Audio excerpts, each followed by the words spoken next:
नमस्कार, जय हिंद। क्राउन जुग के book page bye page series में आप सभी का हार्दिक स्वागत है। इस एपिसोड में हम बात करेंगे मुग़ल साम्राज्य की, और मुग़ल साम्राज्य में हम हुमायूं से लेकर अकबर के साम्राज्य विस्तार तक चर्चा करेंगे। तो चलिए शुरू करते हैं। मुग़ल कालीन इतिहास के लिए हमें कुछ साहित्यिक स्रोत जैसे कि कुछ पुस्तकें हैं जो उन्हीं के लेखकों के द्वारा लिखी गई है, जिससे मुग़ल कालीन इतिहास के बारे में जानकारी मिलती है। 1526 में पानीपत की लड़ाई के बाद जो है बाबर ने दिल्ली सल्तनत को समाप्त कर दिया था। उस समय इब्राहिम लोदी को हराया और मुग़ल साम्राज्य की नींव डाल दी थी। तो तुज़्क ए बाबरी, कई बार यहाँ से ये प्रश्न पूछा जाता है कि तुज़्क ए बाबरी जो है वह बाबर की आत्मकथा है, लेकिन वह किस भाषा में है। तो यह एकमात्र पुस्तक है मुग़ल साम्राज्य की जो कि तुर्की भाषा में है। चूँकि मुग़लों की जो राजकीय भाषा थी वो थी फारसी, लेकिन पहला पुस्तक ये जो बाबर का अपना आत्मकथा है, बाबर ने खुद लिखा है तुज़्क ए बाबरी, वह तुर्की भाषा में लिखा है। इसका फारसी अनुवाद भी किया है, दारा शिकोह ने इसका फारसी अनुवाद किया था। वहीं हुमायूं नामा जो है वो गुलबदन बेगम ने लिखा है, और इसमें हुमायूं की जीवनी है, यह भी फारसी में है। अकबरनामा या आईनी अकबरी ये अबुल फजल ने लिखा है। तारीख़ शेरशाही अब्बास खां शेरवानी की पुस्तक है। तबकात ए अकबरी ये निज़ामुद्दीन अहमद की पुस्तक है। तुज़्क ए जहांगीरी, जहांगीर ने खुद लिखा है, ये ऑटोबायोग्राफी है जहांगीर की, तुज़्क ए जहांगीरी। तो बाबर और जहांगीर ने अपनी आत्मकथा यानी अपनी जीवनी स्वयं लिखा है, तो उसे ऑटोबायोग्राफी कहेंगे। तो तुज़्क ए जहांगीरी जो है वो जहांगीर की आत्मकथा है। नामा ए जहांगीरी मुतमिंद खां, ऐसा कहा जाता है कि जहांगीर जो पुस्तक लिखी है तुझ के जहांगीरी उसको पूरा किया था मुतमिंद खां ने, ठीक है, इसलिए मुतमिंद खां का नाम भी आता है नामा ए जहांगीरी के रूप में। वहीं मसीर ए जहांगीरी है वो ख्वाजा कामगार की पुस्तक है। पादशाह नामा और शाहजहां नामा ये दोनों पुस्तक दरोगा के पीटी और मेंस दो अलग अलग एग्जाम में पूछे गए हैं। पादशाह नामा जो है वो अब्दुल हमीद ने लिखा है, जबकि शाहजहां नामा है वो इनायत खां की पुस्तक है, ठीक है। पादशाह नामा अब्दुल हमीद, शाहजहां नामा इनायत खां। बदायूनी की पुस्तक है मुंतखब उत तवारीख, ये बदायूनी की पुस्तक है।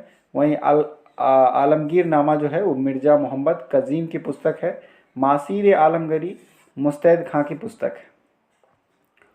उसके बाद हम एक और पुस्तक है मुंतखाब उल लुबाब, वो खफ़ी खां की पुस्तक है।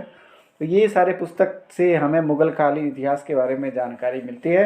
इनमें से कुछ इम्पोर्टेंट हो गया हमारे लिए बाबर की जो आत्मकथा है तुझके बाबरी, वहीं हुमायूं नामा गुलबदन बेगम, आईनी अकबरी अबुल फजल, जहांगीर ने खुद आत्मकथा लिखी तुझके जहांगीरी, ठीक है।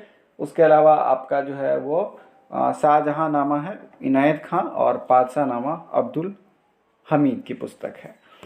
वहीं विदेशी विवरण की बात करें तो ग्रैंड डफ ने मराठों का इतिहास लिखा है।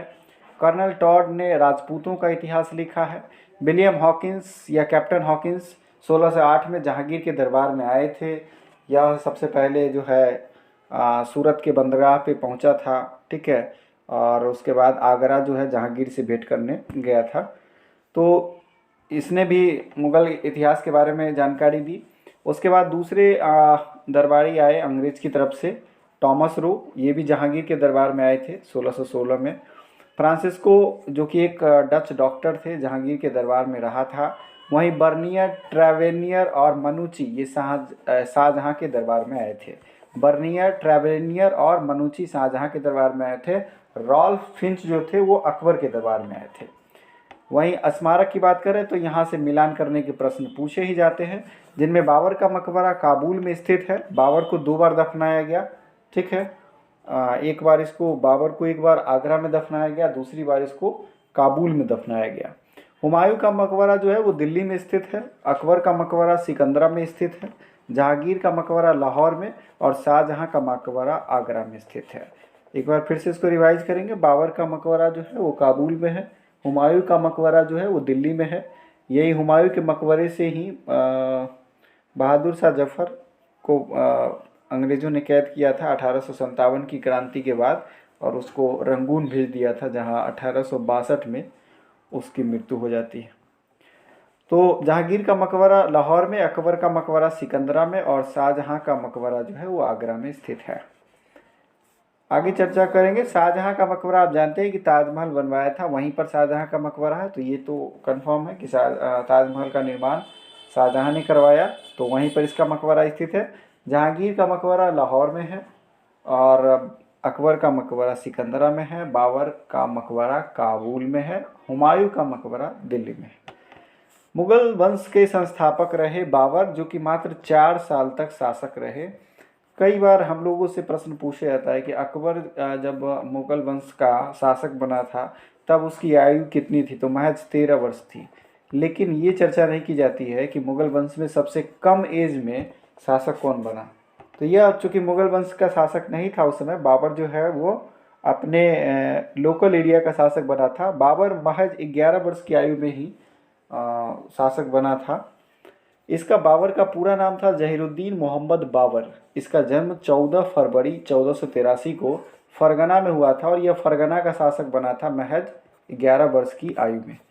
और यह जो था कह सकते हैं आप कि हाइब्रिड था। इसके जो पिता थे वो तैमूर वंश से थे, जबकि माता जो थी वो चंगेज खां के वंश की थी। तो यह 2 वंशों का गठजोड़ था बाबर, जिसमें पिता का वंश कई बार पूछा जाता है कि पिता की तरफ से तैमूर का वंशज था और माता की तरफ से वो चंगेज खां का वंशज था। इसी वजह से इतना आक्रांत रहा होगा। और ये इसने 4 साल ही मात्र भारत पर शासन किया, मुगल साम्राज्य में शासक रहा और 4 साल में इसमें 4 महत्वपूर्ण युद्ध भी लड़ लिए, जिसमें पानीपत का युद्ध, खानवा का युद्ध, चंदेरी का युद्ध और घाघरा का युद्ध लड़ा और आखिरकार 1530 में इसका देहांत हो गया। तो ये 14 फरवरी वैलेंटाइन डे के दिन 14 फरवरी 1483 को इसका जन्म हुआ था और 11 साल के बाद यानी कि 1494 में ही यह फरगना की गद्दी पर बैठ गया था। भारत पर आक्रमण करने से पहले बाबर ने काबुल, बुखारा, खुरासान, समरकंद पर भी विजय प्राप्त की थी। बाबर ने 1507 में काबुल को जीतने के बाद पादशाह की उपाधि धारण की थी। मैंने अभी आपको बताया कि पादशाह नामा जो है वह अब्दुल हमीद ने लिखी है, जबकि शाहजहांनामा है वह आपका इनायत खान ने लिखा है। वहीं शाहनामा जो है वो फिरदौसी का लिखा हुआ है। शाहजहांनामा अलग है, शाहनामा अलग है, कंफ्यूज नहीं करना है। बाबर पर भारत का आक्रमण की चर्चा करें तो बाबर ने सबसे पहले जो आक्रमण किया था वो 1519 में बाजौरा और भेरा को जीता था, वहीं से वह वापस चला गया था। बाबर जो है भारत पर खैबर दर्रे से होकर आया था। खैबर दर्रा जो है अफगानिस्तान में पड़ता है, उसी दर्रे से होकर उसने भारत पर आक्रमण किया था। इसका जो दूसरा आक्रमण है वो पेशावर की तरफ था और यह फिर वहाँ से लौट गया।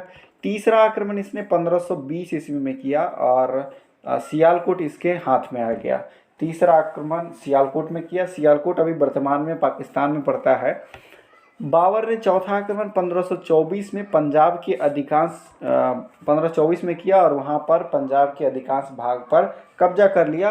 अब पंजाब में जो वहाँ के तत्कालीन गवर्नर थे उसी ने आमंत्रण दिया था बाबर को दिल्ली पर आक्रमण करने के लिए, जिस समय दिल्ली में शासक होते हैं इब्राहिम लोदी। तो इब्राहिम लोदी के पानीपत का प्रथम युद्ध 21 अप्रैल 1526 को, अब यहाँ पर तारीख इसलिए महत्वपूर्ण हो जाती है कि 1526 लगभग 70% स्टूडेंट को याद रहता है, 70 या 90% भी कह सकते हैं। तो अब जो है अब मेन जो इसमें कंपटीशन होगा वो डेट को लेकर होगा। तो 21 अप्रैल 1526 को पानीपत का पहला युद्ध लड़ा गया बाबर और इब्राहिम लोदी के बीच। इस युद्ध में बाबर विजयी रहा और इब्राहिम लोदी मारा गया और दिल्ली सल्तनत का यह पहला शासक था जो युद्ध भूमि में मारा गया था। बाबर ने इस युद्ध में तुगलुमा पद्धति और तोपखाने का पहली बार इस्तेमाल किया था। उसके 2 तोपची थे, मुख्य रूप से उस्ताद अली और मुस्तफ़ा। इन्होंने तोपों को सजाने की उस्मानी विधि का प्रयोग किया था। ठीक है, यानी कि 2 तोप आगे फिर 1 तोप बीच में, इस तरह का। खानवा का युद्ध दूसरा युद्ध रहा बाबर का, जो कि 17 मार्च 1527 में इसने लड़ा और यह युद्ध बाबर और मेवाड़ के शासक राणा सांगा के बीच हुआ था। इस युद्ध को जीतने के बाद बाबर ने गाजी की उपाधि धारण की। आ, बाबर जो है अपने आप को गाजी की उपाधि धारण किया। तो खानवा का युद्ध हुआ किसके बीच? बाबर और राणा सांगा के बीच। यह 17 मार्च 1527 को हुआ, जिसमें बाबर विजयी रहा। बाबर चारों युद्ध में विजयी रहता है, सिर्फ आपको उसका जो अपोनेंट है उसको याद रखना है कि पानीपत के युद्ध में बाबर का अपोनेंट रहता है इब्राहिम लोदी, वहीं खानवा के युद्ध में जो है वो राणा सांगा अपोनेंट रहेगा, चंदेरी के युद्ध में मेदिनी राय रहेगा, और अंतिम जो आपका घाघरा का युद्ध है उसमें अफगान रहेंगे, अफगान शासक बिहार के ही। ठीक है।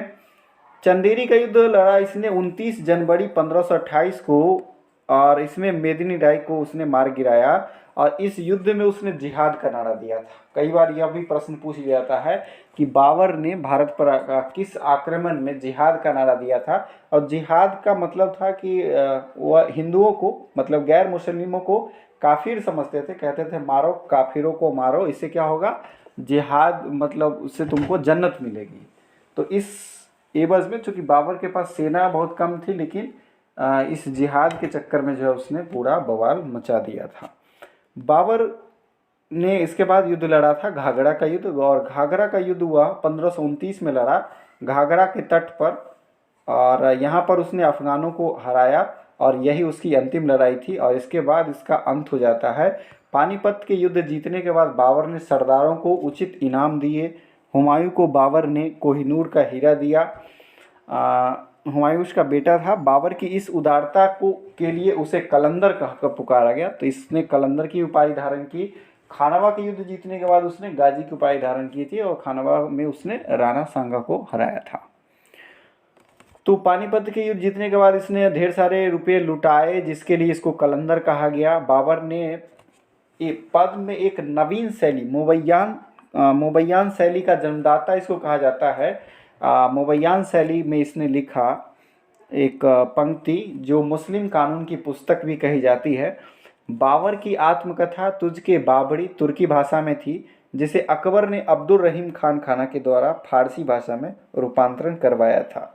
यानी कि बाबर ने जो आत्मकथा लिखी थी वो तुर्की भाषा में थी, लेकिन अब्दुल रहीम खान खाना जो अकबर के दरबारी थे और बहुत अच्छे नवरत्नों में शामिल थे, उन्होंने इसका फारसी भाषा में रूपांतरण करवाया था। अकबर जानना चाहता था कि दादा क्या लिखे हैं, चूँकि मुग़लों की जो भाषा थी वो फारसी थी और उन्होंने तुर्की में लिखा था, तो ट्रांसलेट होना ज़रूरी था। इसमें भारत में 5 मुसलमान राज्य दिल्ली, गुजरात, बहमनी, मालवा और बंगाल, और 2 काफिर राज्य मैंने कहा कि वे जो हैं गैर मुस्लिमों को काफिर समझते थे। इसमें विजयनगर और मेवाड़ का वर्णन है। और बाबर जो है वह कृष्णदेव राय से काफ़ी प्रभावित था, इसलिए उसने अपनी आत्मकथा में कृष्णदेव राय की चर्चा की है। और आप जानते हैं कि कृष्णदेव राय जो हैं वह संगम वंश, विजयनगर साम्राज्य के आपके जो है तुलु वंश से संबंधित है। 26 दिसंबर 1530 को बाबर की मृत्यु आगरा में हो जाती है, और उसने जो है आगरा में जैमितीय विधि पर नूर अफगान नामक बाग लगवाया था, जिसे आराम बाग कहा जाता है। अभी लखनऊ मेट्रो स्टेशन के पास जो है, लखनऊ के स्टेशन के पास उसके नज़दीक में ही एक चारबाग मेट्रो स्टेशन है। हालांकि ये जो आगरा में था जिसको आराम बाग कहा जाता था, तो बाबर की मृत्यु आगरा में हो गई थी और इसको पहली बार जो है आगरा में दफना दिया गया था। लेकिन इसकी पत्नी ने जिद करके इसका जो है फिर से इसको उखड़वाया और इसके लाश को दोबारा से काबुल में दफनाया गया था। तो 26 दिसंबर 1530 को मरने के बाद बाबर ने मरने से पहले हुमायूं को अपना उत्तराधिकारी घोषित कर दिया था, और हुमायूं को कोहिनूर हीरा वगैरह भी दिया था। लेकिन हुमायूं एक ऐसा शासक रहा जिसके बारे में कहा जाता है कि लुढ़कते लुढ़कते शासक बना, और लुढ़कते लुढ़कते मतलब समाप्त हो गया। ऐसा इसलिए कि यह 2 बार शासन करता है, और इसी के शासन पीरियड में शेरशाह सूरी की एंट्री हो जाती है। बाबर का सबसे बड़ा पुत्र था हुमायूं, और राजतंत्र में यही था कि जो सबसे बड़ा पुत्र है वही उत्तराधिकारी जनरली बनता था, और छोटे को अगर उत्तराधिकारी बनना था तो वो बड़े भाई के या तो कत्ल करेगा या तो उसको मारेगा या कुछ भी युद्ध भूमि में लड़ेगा। तो बाबर की कमजोरी इसी में रही कि बाबर ने क्या किया, उत्तराधिकारी बनने के बाद जो उसके अब्बा जान ने प्रांत जीते थे उसको उसने अपने चारों भाइयों में बांट दिया था। इसके 4 भाई थे, कमरान, अस्करी, हिंदाल, ठीक है। तो इन सब के बीच इसने अपने जो प्रांत है उसको बांट दिया था। इसकी माँ थी, बाबर की माँ महमा सुल्तान थी। तो कामरान, अस्करी, हिंदाल और सुलेमान मिर्ज़ा इसके 4 भाई थे, जिसमें सुलेमान मिर्ज़ा इसका चचेरा भाई था, उसको भी इसने क्षेत्र दिया था। तो कामरान जो था वो उसको काबुल और कंधार का क्षेत्र दिया था। वहीं अस्करी को इसने संभल का क्षेत्र दिया था कि अस्करी संभाल लो, असगढ़ संभाल लो, ठीक है। हिंदाल को इसने अलवर का क्षेत्र दिया था और सुलेमान मिर्ज़ा को इसने बदख्शा का क्षेत्र दिया था।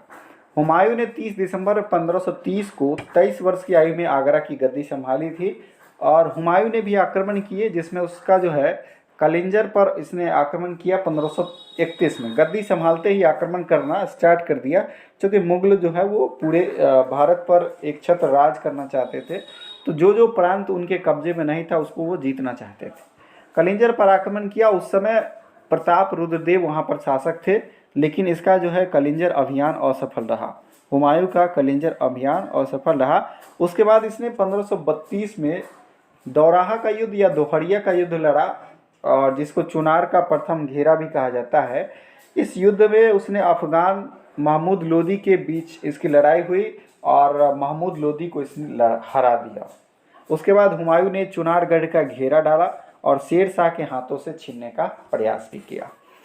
बहादुर शाह से भी इसका संघर्ष हुआ। हुमायूं ने गुजरात के शासक को हराकर मांडू और चंपानेर के दुर्ग को जीता, और जो सबसे इम्पोर्टेंट रहा चौसा का और कन्नौज और बिलग्राम का युद्ध। यहाँ से हुमायूं की दुर्दशा हो जाती है। वो इस स्थिति में आ जाता है कि उसको दिल्ली छोड़कर भागना पड़ता है। मुगल साम्राज्य की गद्दी छोड़कर वह भाग जाता है। वह पुनः सरहिंद के युद्ध से वह लौटेगा तो दोबारा से शासक वह बनेगा।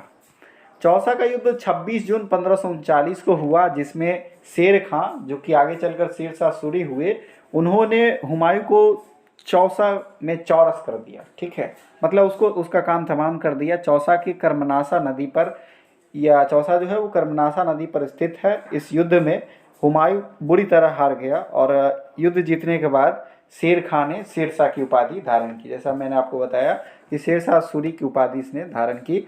इस युद्ध में हुमायूं बड़ी मुश्किल से निजाम नामक एक भिश्ती की सहायता से गंगा पार कर सका, मतलब यहाँ से वह बच निकला, नहीं तो उसी युद्ध भूमि में मारा जाता, यानी चौसा के युद्ध में ही मारा जाता। चौसा का युद्ध याद रखिएगा 1539 में 26 जून को लड़ा गया था हुमायूं और शेर खां के बीच या शेरशाह सूरी के बीच।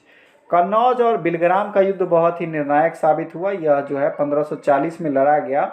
17 मई 1540 को शेरशाह ने हुमायूं को पराजित कर आगरा और दिल्ली पर अधिकार कर लिया और हुमायूं भारत छोड़कर सिंध चला गया, मतलब भारत से वह भाग गया।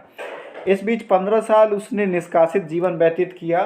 1540 से 1555 तक इसका जो जीवन है वह निष्कासित रहता है।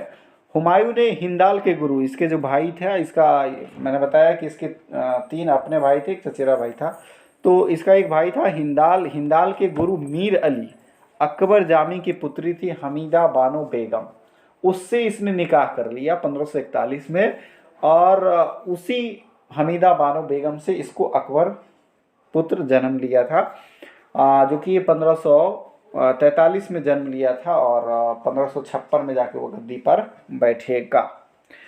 तो हिंदाल के गुरु थे मीर अली अकबर जामी, उन्हीं की पुत्री थी हमीदा बानो बेगम, उससे विवाह किया 1541 में हुमायूं ने। और भारत पर वह धीरे धीरे वहाँ से फिर लौटना स्टार्ट किया, वहीं पर इसने छोड़ा। और 1555 में इसने मच्छीवाड़ा का युद्ध लड़ा, जिसमें मुगल जीते और इन्होंने फिर से पंजाब के रास्ते से जो है दिल्ली की तरफ अग्रसर हुए। 22 जून 1555 को सरहिंद का युद्ध हुआ। इसमें मुगलों ने सिकंदर सूर को, सिकंदर लोदी नहीं, सिकंदर सूर को पराजित किया। सिकंदर लोदी आपके दिल्ली सल्तनत से रिलेटेड है, ठीक है। तो सिकंदर सूर को इसने हराया था। इसके बाद हुमायूं ने दिल्ली, आगरा और संभल आदि क्षेत्रों पर कब्जा कर लिया। तो फाइनली अल्टीमेटली जो है वो 23 जुलाई 1555 को हुमायूं एक बार फिर से दिल्ली का बादशाह बन जाता है गाजे बाजे के साथ। हुमायूं की मृत्यु दीन पनाह के पुस्तकालय की सीढ़ियों से गिरकर हो जाती है। इसी वजह से जो इतिहासकार हैं वो लिखते हैं कि यह एक ऐसा शासक था जो लुढ़कते लुढ़कते शासक बना और लुढ़कते लुढ़कते यह दुनिया से चला भी गया। 24 जनवरी 1556 को इसकी मृत्यु हो गई। इसने खुद दीन पनाह भवन बनाई थी जो कि एक पुस्तकालय था, उसके सीढ़ियों से गिरकर इसका देहांत हो गया 24 जनवरी 1556 को। उसने अकबर को अपना उत्तराधिकारी बनाया और दिल्ली में दीन पनाह नामक नगर की स्थापना खुद हुमायूं ने ही की थी। वहीं पर पुस्तकालय था और उसी की सीढ़ियों से गिरकर 1556 में यह मारा गया। बीच में शेरशाह सूरी आया तो उसके बारे में भी देखेंगे कि 5 साल का जो पीरियड रहा इसमें शेरशाह सूरी ने क्या शासन किया। 15 साल हालांकि निर्वासित रहा हुमायूं। शेरशाह ने उत्तर भारत में सूर वंश के द्वितीय पहला अफगान शासक थे। जो अफगान थे वो लोदी वंश थे, ठीक है। पहले अफगान जो थे वो लोदी थे। दूसरे अफगान वंश के संस्थापक में कहें, पहले अफगान वंश में तो बहलोल लोदी ने उसकी स्थापना की थी। दूसरे अफगान शासक में हुए शेरशाह सूरी, जिसने दोबारा से इसकी स्थापना की। शेरशाह का जन्म 1472 ईस्वी में वैसे इतिहासकार का मत है, पहले जन्म प्रमाण पत्र वगैरह नहीं बनता होगा शायद, तो ये कन्फ्यूजन है कि डॉक्टर कानूनगो का मानना था कि 1486 में जन्म हुआ, लेकिन कुछ इतिहासकार कहते हैं कि नहीं, इसका जन्म 1472 में हुआ था। उसके बचपन का नाम, शेरशाह सूरी के बचपन का नाम फरीद था और ऐसा कहा जाता है कि इसने एक तलवार में एक शेर को मार दिया था, इसलिए इसका नाम शेर खां हो गया। और जब यह चौसा का युद्ध जीतता है 1539 में हुमायूं से, तब इसने अपना नाम जो है वो शेर खां से बदलकर शेर शाह कर लिया था। 1497 से 1518 तक यह जो है 21 साल तक फरीद ने अपने पिता की जागीर की देखभाल की और वहीं पर उसने शासन का अनुभव लिया, वहाँ से उसने शासन की पद्धति सीखी। बहार खां लोहानी ने फरीद को शेर मारने के उपलक्ष्य में शेर खां की उपाधि दी थी। तो कई बार यह प्रश्न पूछ लिया जाता है कि शेरशाह सूरी या फरीद खां को शेरशाह की उपाधि किसने दी, तो बहार खां लोहानी ने दिया था, ठीक है। बहार खां लोहानी ने उसको ये उपाधि दी थी। शेर खां ने हजरत ए आला की उपाधि धारण की और दक्षिण बिहार का वास्तविक शासक बन गया। और बिहार में सासाराम जो है वो शेरशाह सूरी के लिए जाना जाता है, क्योंकि शेरशाह सूरी का जो मकबरा है वो सासाराम में ही स्थित है। 1530 ईस्वी में शेरशाह ने चुनार के किलेदार ताज खां की विधवा पत्नी लाड मलिका से विवाह कर लिया और चुनार के किले पर अधिकार कर लिया। 1539 में चौसा का युद्ध हुआ, जिसमें हुमायूं को इसने हराया और अपना नाम जो है वो शेर खां की जगह शेरशाह सुल्तान ए आदिल रख लिया। 22 मई 1545 को जब यह कालिंजर पर आक्रमण कर रहा था तो उसी समय तोप खाना फट जाने से शेरशाह की मृत्यु हो जाती है। और उस समय जो कलिंजर के शासक थे वो कीरत सिंह थे। कई बार यहाँ से भी प्रश्न पूछे जाते हैं कि शेरशाह सूरी का देहांत किस आक्रमण के दौरान हुआ था, तो वो इसका कलिंजर अभियान था जो कि शेरशाह सूरी का अंतिम अभियान रहा। उसी अभियान में वह अपने तोपखाने के फट जाने से ही उसका निधन हो गया 1545 में। शेरशाह स्वयं शासन का प्रधान संभालता था, उसके अंतर्गत ये सारे विभाग थे, जैसे दीवान वजारत था, वित्त विभाग, मुख्य अधिकारी वजीर होते थे। दीवान अर्ज जिसकी स्थापना सैन्य विभाग जिसकी स्थापना बलबन ने करा था। दीवान रसालत विदेश मंत्री की तरह ही काम करता था। दीवान इंसा सुल्तान के आदेशों को लिखता था, वो हेड होता था, ठीक है। दीवान काजा सुल्तान के बाद मुख्य न्यायाधीश, मतलब सुल्तान के बाद अगर कोई डिसीजन ले सकता है, एक तरह से जो दीवान काजा है उसको आप हाई कोर्ट की चीफ जस्टिस मान सकते हैं। सुल्तान खुद चीफ जस्टिस ऑफ एम्पायर होता था।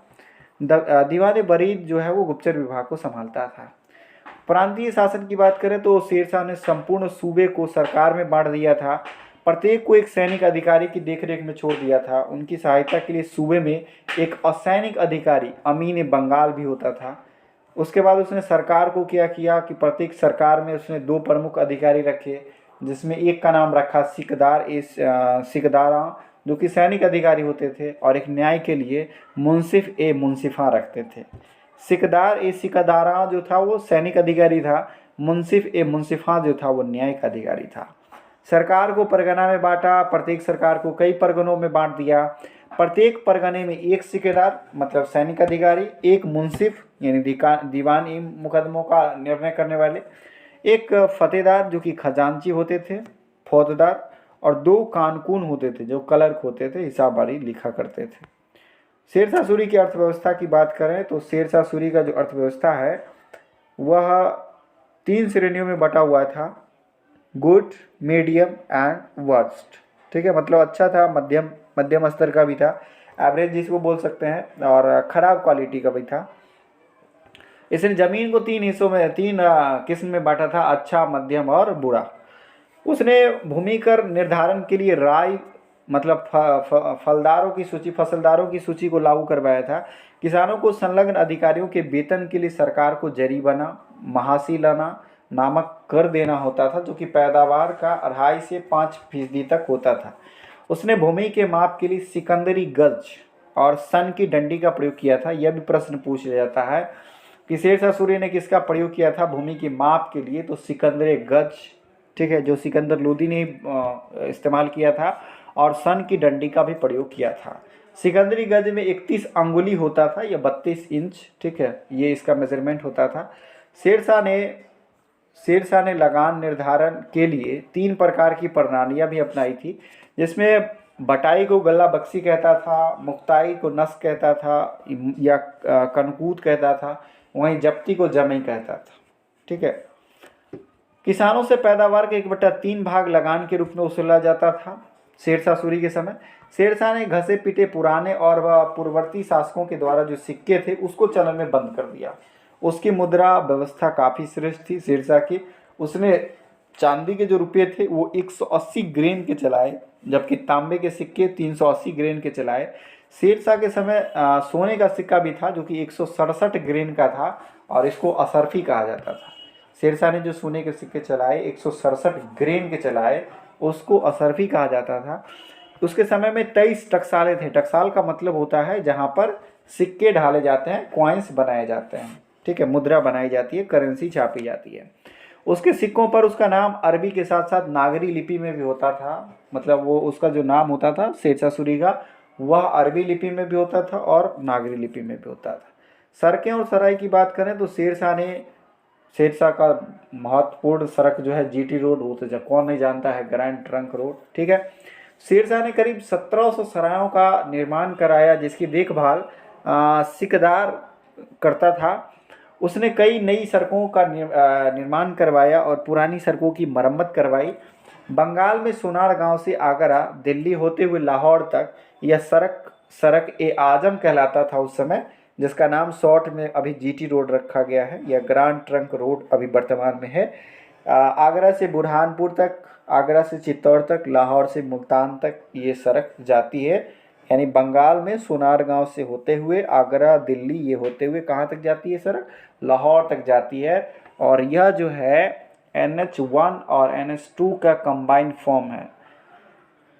मुझको भी इस सड़क पर परिवहन करने का मौका मिला जब मैं कानपुर गया था, तो उस दौरान मिला था जीटी रोड। भवन और इमारतें की बात करें तो शेरशाह ने रोहतासगढ़ का किला, दिल्ली का पुराना किला दीनपना को तुड़वाकर, और उसके अंदर किला ए कुहना, यहाँ से प्रश्न पूछे जाते हैं कि किला ए कुहना किसने बनवाया। सासाराम बिहार में उसने खुद का मकबरा बनवाया, जो कि काफ़ी फेमस ही है। शेरशाह सूरी का मकबरा सासाराम में है। कन्नौज नगर को बर्बाद करके उसने शेरसूर नगर बसा दिया और पाटलिपुत्र को पटना के नाम से फिर से स्थापित किया। पटना को या पाटलिपुत्र को उदयन स्थापित किया था, जो कि हर्यक वंश से रिलेटेड था, और इसको फिर से पुनर्निर्माण जो है वो शेरशाह सूरी के द्वारा करवाया गया।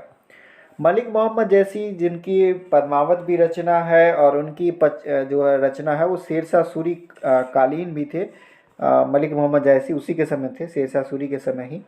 तो इसने जो है शेरशाह का समकालीन इतिहासकार हसन अली खां था, जिसने तवारीख ए दौलत शेरशाही की रचना की थी, जिसमें शेरशाह सूरी के बारे में बहुत सारी जानकारियाँ उल्लेखित हैं। शेरशाह के खत्म होने के बाद जो है वो जो शासक बना सूर वंश का या अफगान शासक जो रहे उतने मजबूत नहीं हुए, जिस वजह से है फिर से दोबारा से 1555 में जो है आपका हुमायूं जो है वो शासक बनता है। जो 1556 में दीनपना भवन से पुस्तकालय से वो गिरकर उसका निधन हो जाता है। और हुमायूं का मकबरा जो है वो आपका दिल्ली में स्थित है। अकबर जो है अपने पिता यानी हुमायूं के मरने के समय जो है यह महज 13 साल का था। चूँकि अकबर का जन्म 15 अक्टूबर 1542 को अमरकोट के राजा वीर साल के महल में हुआ था। उसकी माता का नाम था हमीदा बानो बेगम, जो कि हिंदाल के गुरु की पुत्री थी। उसकी माता का नाम था हमीदा बानो बेगम। वह 3 वर्ष तक अस्करी के संरक्षण में रही। अस्करी जो हुमायूं का भाई था, ठीक है, अस्करी को जो संभल क्षेत्र दिया गया था। अकबर की हुमायूं से भेंट पुनः उस समय हुई जब हुमायूं ने काबुल और कंधार पर विजय प्राप्त किया था। तो अकबर जो है वो अपने चचा के यहाँ रहा, चचा के संरक्षण में रहा और राजा वीर साल के महल में वह खेला कूदा बड़ा हुआ। इसकी मुलाकात फिर से कब हुई थी अपने पिता से? तो जब काबुल और कंधार पर हुमायूं ने आक्रमण किया था और जीता था, तब उसको बेटे से मुलाकात हुई थी। इस समय अकबर का नाम था जलालुद्दीन मोहम्मद अकबर। अकबर का पूरा नाम था जलालुद्दीन मोहम्मद अकबर। अकबर ने गजनी और लाहौर के सूबेदार के रूप में भी काम किया। चूँकि पहले ट्रेनिंग लेनी होती थी सूबेदार के रूप में। जब तक जो है आप शासक नहीं बन जाते तब तक गवर्नर बनिएगा, सूबेदार बनिएगा, तब जाके प्रमोटेड होइएगा। ऐसा नहीं कि डायरेक्ट आप शासक ही बन जाइएगा। हुमायूं के मरने के दौरान वह जो है बैरम खां के संरक्षण में था और लंबे समय तक वह बैरम खां के संरक्षण में ही रहा। बैरम खां को वह खान बाबा कहकर पुकारता था और उनसे ही उसने युद्ध की रणनीति वगैरह सीखी थी और इसके अलावा घुड़सवारी वगैरह बैरम खां ने उसको सिखाया था। तो बैरम खां के साथ वह पंजाब में सिकंदर सूर से युद्ध कर रहा था। अकबर का राज्याभिषेक पंजाब में गुरदासपुर जिले के निकट कालानौर नामक स्थान पर 14 फरवरी 1556 को कर दी गई। ठीक है, यानी 1542 में इसका जन्म हुआ और 1556 में 14 फरवरी 1556 को यह कालानौर में अपना राज्याभिषेक करवाया। और बैरम खां के संरक्षण में इसने मिर्ज़ा अबुल कासिम के जो भी कहिए उसका जो विधि विधान होता है वो मिर्ज़ा अबुल कासिम ने करवाया, राज्याभिषेक करवाया अकबर का। अकबर जो है वो 4 साल तक बैरम खां के संरक्षण में रहता है और इस दौरान उसने बैरम खां को खाना की उपाधि धारण दिया। खान बाबा तो कहता ही था। अकबर की प्रारंभिक कठिनाइयों का हल निकालने और मुगल साम्राज्य की सुरक्षा करने का श्रेय बैरम खां को जाता था। मतलब बैरम खां उसके गार्जियन के रूप में थे और सारी कठिनाइयाँ जो थी उसको वही हैंडल करते थे। चूँकि अकबर जो था उस समय अबोध बालक था और यह महज अभी जो है बाल्यावस्था को ख़त्म करके किशोरावस्था में एंट्री ही मारा था। ठीक है, पानीपत का दूसरा युद्ध हो गया और दूसरा युद्ध जो है इसमें नाम आता है कि पानीपत का दूसरा युद्ध किसके किसके बीच हुआ, तो अकबर और हेमू के बीच हुआ। लेकिन मुख्य रूप से अकबर की तरफ से लड़ रहे थे बैरम खां और सारे डिसीजन जो है वो अल्टीमेटली कौन ले रहे थे? बैरम खां ही ले रहे थे। वास्तव में अकबर के संरक्षक बैरम खां लड़ रहे थे और मोहम्मद आदिल शाह सूर के वजीर हेमू, जिसने दिल्ली पर अधिकार कर लिया और विक्रमादित्य की उपाधि धारण कर ली थी। तो हेमू जो है उसके साथ अकबर मतलब अकबर ही शासक था। तो अकबर और हेमू के बीच लड़ाई हुई, पानीपत का दूसरा युद्ध, और यह हुआ 5 नवंबर 1556 को। ठीक है, पानीपत का पहला युद्ध हुआ था 21 अप्रैल 1526 को बाबर और इब्राहिम लोदी के बीच, जबकि पानीपत की दूसरी लड़ाई जो है वो 5 नवंबर 1556 को हुई और पानीपत की तीसरी लड़ाई जो है वो 1761 में जाकर होगी मराठों और अफगानों के बीच, जिसमें मराठे बुरी तरह से हार गए थे। तो यहाँ पर विक्रमादित्य की उपाधि धारण की थी, चूंकि हेमू ने दिल्ली पर अधिकार कर लिया था। और बैरम खां कहाँ पर था? तो बैरम खां उस समय कालानौर में शासक बना था, तो वह पंजाब के क्षेत्र में था। वह इस उपाधि को धारण करने वाला भारत का 14वां शासक बना। विक्रमादित्य की उपाधि काफ़ी पॉपुलर हुई, चंद्रगुप्त के समय से ज़्यादा पॉपुलर हुआ। जब चंद्रगुप्त ने शकों को खदेड़ा था तो वहीं से उसने विक्रमादित्य की उपाधि धारण करना स्टार्ट किया था। और भारतीय इतिहास में कुल 14 शासक हुए जिन्होंने विक्रमादित्य की उपाधि धारण की। इसमें हेमू की हार होती है और बैरम खान ने उसका सर कलम कर देता है। बैरम खान ने अकबर के सामने ही सर कम कर देता है। पानीपत मूवी भी है शायद जिसमें बड़ी अच्छे से इसको दर्शाया गया है। लेकिन 1560 ईस्वी में बैरम खां का पतन हो गया। अकबर ने कहा कि बाबा जान, खान बाबा, आपका समय ख़त्म होता है। Your time's end now and I will handle my empire. ठीक है, मतलब कि अब आप जो है चले जाइए, खुदा का नाम लीजिए, अल्लाह का नाम लीजिए, अल्लाह ताला का नाम लीजिए। अब आपका वक्त समाप्त हो गया। बहुत दिन और आपने हमारी सेवा की। अब मैं मतलब होशियार हो गया हूँ, बुजुर्ग हो गया हूँ, समझदारी आ गई है मुझ में, अब मैं शासन संभाल सकता हूँ। अकबर ने उसके मक्का चले जाने को कहा और मक्का जाते के वक्त ही बैरम खां को गुजरात में पाटन नामक स्थान पर मुबारक खां नामक एक अफगान ने बैरम खां की हत्या कर दी। तो बेचारा जो है मक्का पहुंच भी नहीं पाया, वो गुजरात के पाटन में ही उसका काम जो है वह क्या कर दिया गया, ख़त्म कर दिया गया। यहाँ से बैरम खां की हत्या कर दी गई मुबारक खां के द्वारा, जो कि एक अफगान शासक था। बीच में 4 साल का पेटीकोट शासन आता है, जिसको पर्दा शासन भी कहा जाता है। और पर्दा शासन में क्या है कि अकबर पर जो है इसकी जो धात्री माँ थी, ठीक है, मतलब जन्म देने वाली माँ नहीं, एक और माँ जो पालन पोषण करती है, उसका प्रभाव अकबर पर रहा। और अकबर उसको जो है महम अनगा नाम था उसका, ठीक है, महम अनगा के प्रभाव में रहा 4 साल तक अकबर। लेकिन अधम खां, महम अनगा का पुत्र जो था, उसको इसने मृत्युदंड दे दिया था, कुछ लोचा वगैरह कर दिया था 1562 में। और महम अनगा को भी इसने 1562 में मृत्यु दे दिया। उसके बाद अकबर ने स्वयं को अपने निकटस्थ संबंधियों के प्रभाव से मुक्त कर दिया कि अब यहाँ से, जिसको हरम दल से मुक्ति भी कहा जाता है, या यहाँ से कहा हरम दल से मुक्ति ही कहा जाता है। अकबर से प्रश्न पूछा जाता है कि अकबर ने हरम दल से कब मुक्ति पाई या दास प्रथा को कब खत्म किया, तो 1562 में इसने खत्म किया। यहाँ से वह फ्रीली शासक बनता है। 1556 से 60 तक बैरम खां का प्रभाव रहा। बैरम खां का काम हो गया गुजरात के पाटन में, जहाँ पर मुबारक खां ने उसकी टाटा बाय बाय कर दी। और 4 साल का जो पर्दा शासन है, इसमें महामनगा का प्रभाव ज़्यादा हो रहा था, कुछ ज़्यादा ही हो रहा था। महामनगा अकबर पर कुछ ज़्यादा हावी हो रही थी, क्योंकि अकबर जो है एक हिंदू राजा की बेटी से विवाह कर रहा था। तो इन सब बातों को लेकर मतभेद आ गया, जिसके बाद अकबर ने सबसे पहले महामनगा के पुत्र को टपकाया। चूँकि महामनगा का पुत्र जो है वो भी प्रभावशाली होते जा रहा था और उसका लोभ दिन पर दिन बढ़ते जा रहा था। 1562 के बाद अकबर ने स्वयं को अपने निकटस्थ संबंधियों से मुक्त कर लिया। और यहीं से प्रश्न आ जाता है कि अकबर ने दास प्रथा को ख़त्म किया 1562 में। देखिए, सबसे ज़्यादा जो गुलाम है वो फिरोज शाह तुगलक के समय थे, इसलिए उसने दीवान बंदगान की स्थापना की थी। ठीक है, दीवान बंदगान की स्थापना FST ने की थी। वहीं तीर्थ यात्रा कर को भी समाप्त किया था 1563 में।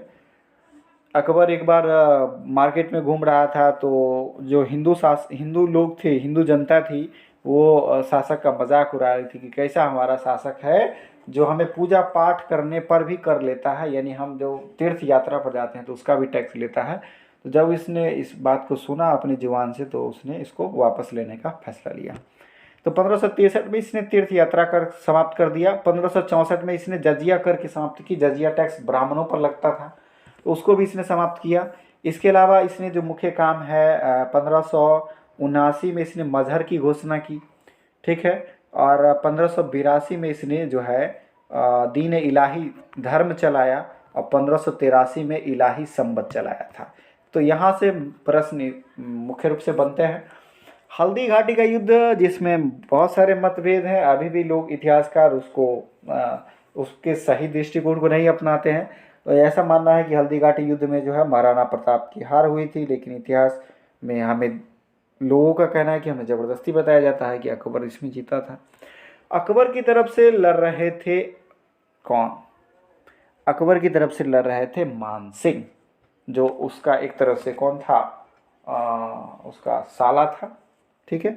और मान सिंह और आसफ खान लड़ रहे थे। वही हल्दी घाटी के तरफ से, यानी हल्दी घाटी के युद्ध में महाराणा प्रताप एक तरफ से थे। तो अकबर की जो है महाराणा प्रताप से युद्ध हुई थी, उसे हल्दी घाटी का युद्ध कहा जाता है। 18 जून 1576 को हुआ था और इस युद्ध में महाराणा प्रताप को हार बताया जाता है। महाराणा प्रताप की मृत्यु 1597 में हो जाती है। अकबर का देहांत 25 से 26 अक्टूबर, यानी ये क्या है, कन्फ्यूजन है कि 25 को मरा कि 26 को मरा। अरे उतना ज़्यादा इतना व्हाट्सएप था नहीं कि एडिट किया और जल्दी से बता दी जाए, है ना। तो लगभग 1605 में, अक्टूबर 1605 में उसका देहांत हो गया। उसे बौद्ध प्रभाव से निर्मित सिकंदरा आगरा के मकबरे में दफनाया गया।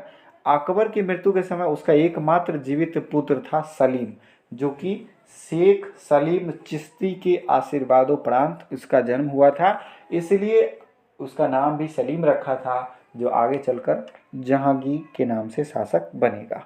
ठीक है। हुमायूं के बारे में एक कहा जाता है कि हुमायूं जो है वो हिंदू ये ग्रहों में विश्वास करता था, इसलिए वो सप्ताह में 7 दिन 7 रंग के कपड़े पहना करता था, मतलब हर दिन का हर कपड़ा पहना करता था।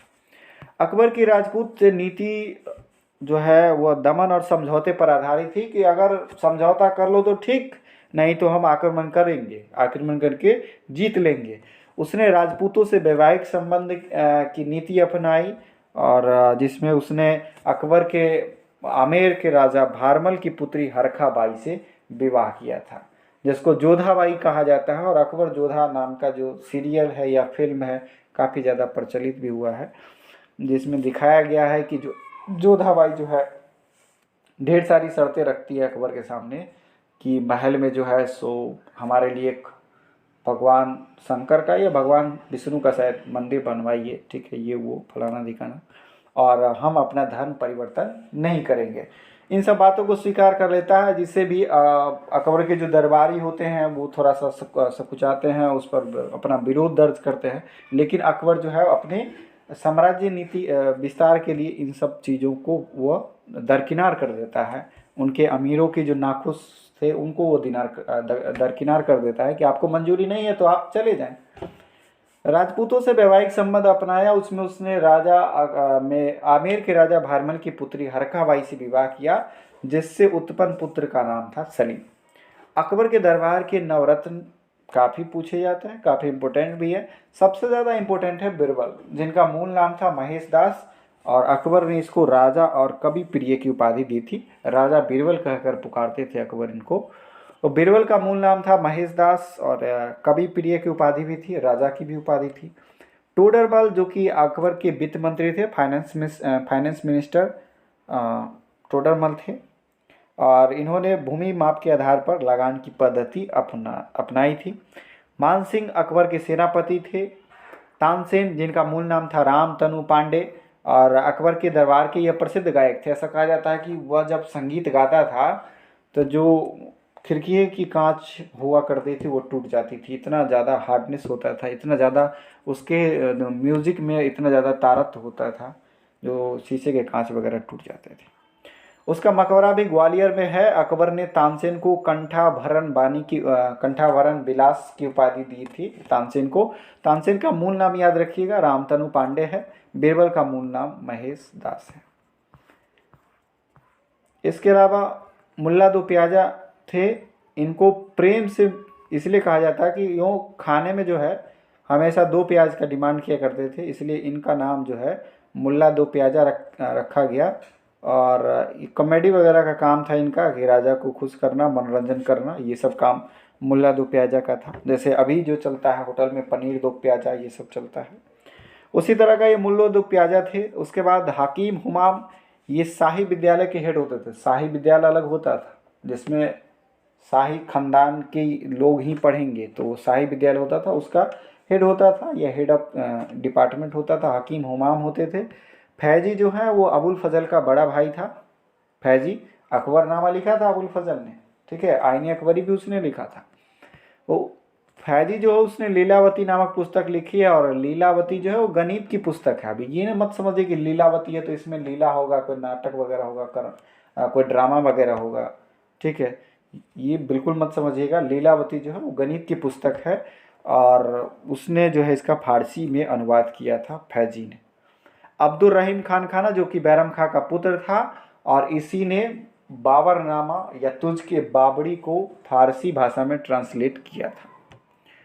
अबुल फजल, उसने अकबरनामा आईन अकबरी की रचना की थी। ये अकबर के शासनकाल का सरकारी गजट माना जाता है। मतलब ये इससे जो जानकारी मिलती है वो ऑथेंटिक कह सकते हैं ये, ठीक है, गजट है, ये राजपत्रित है।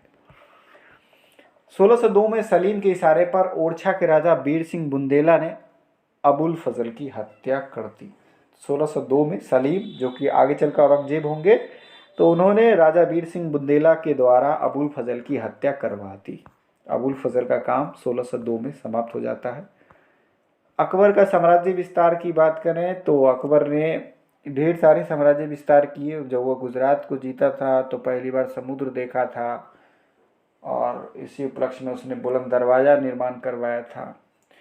मालवा को उसने जीता था, जो कि मालवा की राजधानी थी सारंगपुर, और वहाँ पर उसने बाज बहादुर को हराया था। ठीक है, बाज बहादुर को, मालवा के शासक को अकबर ने 1561 में हराया। वहीं चुनार का आक्रमण उसने 1561 में किया।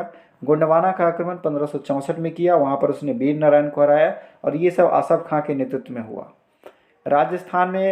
राजस्थान के आमेर, जहाँ के शासक भारमेल थे, इन्होंने तो हथियार ही डाल दिया, अधीनता स्वीकार कर ली, अपनी पुत्री हरखाबाई से विवाह करवा दिया अकबर का। मिर्जा के राजा जयमल थे, उनको हराया सरफुद्दीन ने। मेवाड़ के राजा उदय सिंह थे, इनको 1568 में अकबर ने खुद हराया। हल्दी घाटी का युद्ध हुआ 1576 में अकबर और महाराणा प्रताप के बीच, तो आसफ खां और मान सिंह दोनों ने मिलकर महाराणा प्रताप को हराया 1576 में। रणथंभौर 1569 में हुआ, सुजन राय वहाँ पर शासक थे। अकबर और भगवान दास ने इस मुहिम में अपना योगदान दिया। मारवाड़ के युद्ध में चंद्रसेन वहाँ के शासक थे, मारवेर, और यहाँ मारवाड़ जो है वहाँ पर उसने शिक्षा से अधीनता स्वीकार कर ली थी। तो राजस्थान का एकमात्र यही था रणथंभौर, जिसने मेवाड़ था, जिसने अधीनता स्वीकार नहीं की थी, उसको युद्ध के बल पर जीतना पड़ा था अकबर को। बाकी बीकानेर, जैसलमेर ने भी अधीनता स्वेच्छा से स्वीकार कर ली। गुजरात का पहला युद्ध 1572 में मुजफ्फर खां तृतीय को हराया अकबर ने खुद, और इसी दरमियान उसने समुद्र का दर्शन भी किया था। 1573 में जो है मोहम्मद हुसैन मिर्जा को हराया अकबर ने, तो ये गुजरात का दूसरा युद्ध था। बिहार और बंगाल की बात करें तो बिहार और बंगाल में 1574 और 76 के बीच दाऊद खां को हराया था मुनीम खां और अकबर के नेतृत्व में। काबुल अभियान पर 1581 में हुआ काबुल अभियान, जिसमें हकीम मिर्जा वहाँ के शासक थे। मानसिंह और अकबर ने दोनों मिलकर हकीम मिर्जा को हराया। कश्मीर का आक्रमण 1586 में हुआ, जिसमें याकूब खां को भगवान दास और कासिम खान ने मिलकर हराया। सिंध का आक्रमण 1590 में हुआ, जिसमें जानी बेग वहाँ के शासक थे, और इनको अब्दुल रहीम खान ने हराया। तो ये कभी भी जो है कभी कभी लड़ाई लड़ लेते हैं। उड़ीसा पर जो है वहाँ पर निसार खां शासन में थे और मान सिंह ने इनको हराया। बलूचिस्तान में पन्नी अफगान थे, जिनको मीर मासूम ने हराया। कंधार में मुजफ्फर हुसैन थे, जिनको मुगल सरदार शाह बेग को स्वेच्छा से किला सौंप दे दिया गया। दक्षिण भारत में अगर बात करें, खानदेश, जिसकी राजधानी बुरहानपुर है, और ये जो है 1591 में वहाँ पर शासक थे अली खां। इन्होंने स्वेच्छा से अधीनता स्वीकार कर ली कि ना बाबा, हमसे नहीं लड़ना। अहमदनगर की बात करें तो यहाँ पे 1600 ईस्वी में बहादुर शाह निजाम शाह थे, खाने खाना और शहजाद मुराद दोनों ने मिलकर कदम किया। अकबर का अंतिम अभियान याद रखिएगा, अकबर का जो अंतिम अभियान था वो असीरगढ़ का आक्रमण था, जिसमें उसने मीरन बहादुर को हराया था, और 1605 में अकबर का देहांत हो जाता है। तो आज के लिए इस एपिसोड में इतना ही। अभी हमने देखा अकबर के साम्राज्य विस्तार। अगले एपिसोड में हम देखेंगे अकबर की धार्मिक नीति क्या होगी, मनसब प्रणाली क्या होगी, लगान व्यवस्था क्या होगा, और इसके आगे जो भी होंगे उसके बारे में चर्चा करेंगे। तो मिलते हैं नेक्स्ट एपिसोड में, तब तक के लिए जय हिंद, जय भारत, धन्यवाद।